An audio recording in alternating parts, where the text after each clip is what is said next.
Apalagi manusia-manusia yang cari penampakan jin. Tampak. Makanya kalau manusia yang suka tampak kelihatan, tiba-tiba sering bersembunyi. Masuk kantor, sembunyi-sembunyi. Masuk rumah, pulang malam, sembunyi-sembunyi. Ke masjid datang, sembunyi-sembunyi. Duduk dekat kotak infak. Ins itu, maaf sekali, itu nama manusia yang menunjuk pada sifat lembut dan ramahnya. Serta tampaknya. 18 kali disebutkan dalam Al-Quran. Kalau disebutkan ins, disebutkan lawannya jin. Ya ma'syaral jinni wal wa ma khalaqtul jinna wal. Nah, maaf ya, maaf sekali. Kenapa sering disandingkan jin dengan ins? Kata Binti Syati, awas, penulis kitab Al-Quran wa Qadayal Ummah, begitu disebutkan kalimat ini dalam Al-Quran, hati-hati. Kenapa jin sering disandingkan dengan ins? Begitu jin muncul, ins muncul. Karena dua-duanya memiliki makna yang bertolak belakang. Jadi kalau ada jin punya makna 3, maka ins punya 3 makna. Contoh, jin makna pertamanya hal yang tersembunyi. Semua yang tersembunyi dalam bahasa Arab, maka kalimatnya tidak akan jauh dari huruf jim dan nun. Misal, dalam tubuh seorang perempuan ada rahim, di dalamnya ada janin. Jim dengan nun. Kenapa disebut janin? Karena jin ini, janin tersembunyi dalam perut seorang perempuan, tidak nampak ke permukaan. Apa ada ibu yang mengandung kemudian kandungannya transparan kelihatan dari luar? Ibu itu kayaknya perempuan, tahu dari mana? Tuh nampak rambutnya. Janin. Tempat kita di akhirat surga. Apa bahasa Qur'annya? Jannah. Kenapa disebut dengan jannah? Karena sekarang belum tampak di hadapan kita, tersembunyi. Jin, kenapa disebut dengan jin? Karena makhluk ini saat diciptakan oleh Allah tak nampak dalam pandangan kita, fitrahnya tersembunyi. Ingat nih, awas jangan salah. Jin itu fitrahnya tersembunyi. Jadi kalau ada jin melakukan penampakan, itu jin sedang punya masalah. Serius nih. Apalagi manusia-manusia yang cari penampakan jin, itu kurang sehat.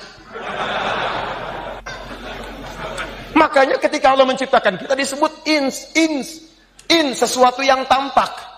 Silakan cek, jin lahiran, gak pernah kelihatan bayinya. Manusia lahiran, tampak bayinya. Tidak pernah ada perempuan lahiran, suaranya kedengaran, sosoknya gak ada. Mana bayinya? Saya juga gak tahu. Tampak. Makanya kalau manusia yang suka tampak kelihatan, tiba-tiba sering bersembunyi. Masuk kantor, sembunyi-sembunyi. Masuk rumah, pulang malam, sembunyi-sembunyi. Ke masjid datang, sembunyi-sembunyi. Duduk dekat kotak infak. Maka ini menunjukkan manusia itu sama dengan? Bukan. Sama dengan sedang keluar dari fitrahnya. Itu pasti manusia sedang punya persoalan dalam hidupnya. Jin disebut jin. Makna keduanya, maaf, satu dorongan yang seringkali menumbuhkan sikap kasar. Tidak lembut. Makanya silakan Anda cek. Jin itu kalaupun melakukan penampakan, maka nggak ada yang lembut. Ya, mohon maaf, tidak pernah ada sejarah jin melakukan penampakan tiba-tiba jadi lembut. Mohon maaf Ustadz, orang kemasukan jin nih, tiba-tiba lembut. Boleh nggak saya ikut pengajian sab pertama? Tidak ada. Orang kalau sudah kemasukan jin, kalau tidak mulutnya kemudian meracau, maka tindakannya mengacau. Sebaliknya manusia disebut dengan ins. Karena punya asli kata dari kata anisah atau al-anusah atau al-insiyah. Apa artinya? Sosok yang melahirkan kelembutan dan sifat ramah. Karena itu kalau ada manusia yang tadinya ramah, lembut, tiba-tiba berubah jadi kasar, pandangannya tidak baik, tangannya kasar, kakinya kasar, itu artinya ada yang salah dengan pengaruh sekitarannya sehingga membuat dia kehilangan fitrah hidupnya. Makanya orang yang benar-benar baik itu, kalau terlahir sebagai manusia, begitu melakukan tindakan yang kasar, yang kotor, maka hati kecil pasti menolak. Gak percaya silahkan. Anda kalau kita bersih, gak pernah berbuat salah, tiba-tiba terpikir berbuat salah. Pulang dari sini, tiba-tiba pengen coba pakai sendal orang lain.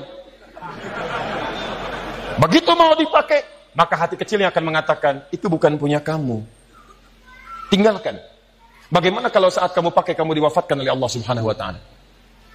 Makanya kata para ulama, kalau Anda ingin terfikir berbuat maksiat, bayangkan seketika akan wafat. Itu cara paling cepat meninggalkan maksiat yang dimaksudkan. Maka kalau orang sudah tidak berfungsi bagian diri kebaikannya, banyak berbuat maksiat, maka tidak ada lagi suara hati kebaikan-kebaikannya. Itu akibat pengaruh pergaulan sekitarannya. Begitu mau keluar masjid, langsung hatinya berkata, jangan lakukan, itu bukan punya kamu yang lebih bagus yang itu tuh, yang ini tinggalkan. Ini menunjukkan ada yang salah dalam dirinya. 4, disebut dengan Bani Adam. Bani Adam. Kalau disebutkan Bani Adam, itu menunjuk asal keturunannya sampai ke Adam alaihissalam. Tidak ada satupun manusia tinggal di bumi, kecuali semua kalau diteliti bersumber kepada Nabi Adam alaihissalam. Termasuk mukjizat Nabi Muhammad sallallahu alaihi wasallam. Kenapa kemudian beliau disebut sebagai uswah hasanah?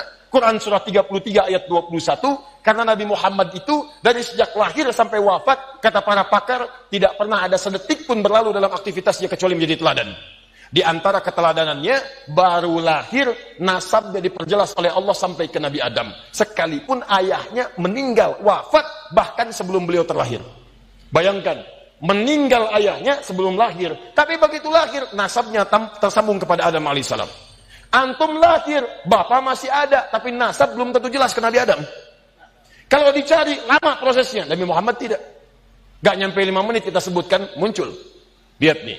Muhammad sallallahu alaihi wasallam bin Abdullah, bin Abdul Muttalib, bin Hashim, bin Abdul Manaf, bin Qusay, bin Murrah, bin Kilab, bin Ka'ab, bin Ghalib, bin Fihr, bin Malik, bin Nadar, bin Kinana, bin Khuzaimah, bin Mudrika, bin Ilyas, bin Nizar, bin Mudar, bin Ba'ad, bin Adnan, bin Addi, bin Adri, bin Muqawwam, bin Nahur, bin Tarikh, bin Ya'rub, bin Yasjub, bin Nabit, bin Ismail alaihissalam, bin Ibrahim alaihissalam, bin Azar, atau bin Nahur, bin Abir, bin Kinan, bin Arfakhshad, bin Sam, bin Nuh alaihissalam, bin Mikhlail, bin Matushara, bin Kinan, bin Anwas, bin Thith, bin Adam alaihissalam. Ulangi. Nabi Muhammad. Makanya disebutkan kita dengan Bani Adam. Kalau kita gali, semua tersambung ke Nabi Adam. Ya, kalau ditanya, kamu bin siapa? Bin umat Nabi Muhammad, nyampe ke Adam.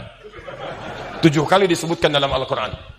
Selanjutnya yang kelima disebut dengan Nas. Bashar, Insan, Bani Adam, Nas. Bashar 35 kali, Ins 18 kali, Insan 65 kali, Bani Adam 7 kali, Nas 241 kali. Tidak disebutkan untuk Nas kecuali menunjuk semua manusia tanpa kecuali. Besar, kecil, tua, muda, laki-laki, perempuan, kaya, cukup, semua An-Nas. Dan disebutkan satu surah dengan namanya surah 114, surah paling favorit bagi setiap muslim yang pernah tinggal di bumi. Qul a'udzu birabbin. Nah, kata Allah, kata min, artinya tidak semua manusia, ada sebagian daripada manusia itu. Quran surah kedua ayat 200, baru nyambung yang tadi muqaddimah.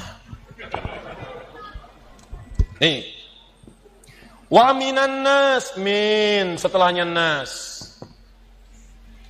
Dan sebagian manusia, tidak semuanya. May yaqulu rabbana atina fid dunya wa ma lahu fil akhirati min khalaq. Ada yang berkomitmen langsung berkata kepada Allah, ya Allah, akhirat mah gimana nanti aja, sekarang kami urusannya dunia saja. Kalau bahasa bebasnya, ada manusia yang hidupnya hanya fokus pada urusan dunia dan tidak pernah berpikir tentang akhirat. Kalau Allah katakan demikian, itu pasti akan terjadi. Ingat, Al-Quran itu sempurna, Allah itu sifatnya sempurna, maka ketika menyampaikan sebuah informasi, itu pasti akan terjadi. Kata Allah, ada orang-orang yang peta hidupnya itu hanya dunia saja. Yang penting dunia kaya, yang penting dunia bahagia, yang penting dunia nikmat. Akhirat masih jauh, gak usah dipikirin. Ini golongan pertama. Saya tanya pada Anda, ada yang hidupnya tiap hari kerja saja? Ada. Ada yang tiap hari hidupnya foya-foya saja? Ada. Nah, ini menunjukkan bahwa ada manusia yang saat hidup itu fokus tujuannya hanya untuk satu alam saja. Dia lupa, begitu meninggalkan alam yang pertama ini, dia sudah kehabisan bekal untuk alam selanjutnya.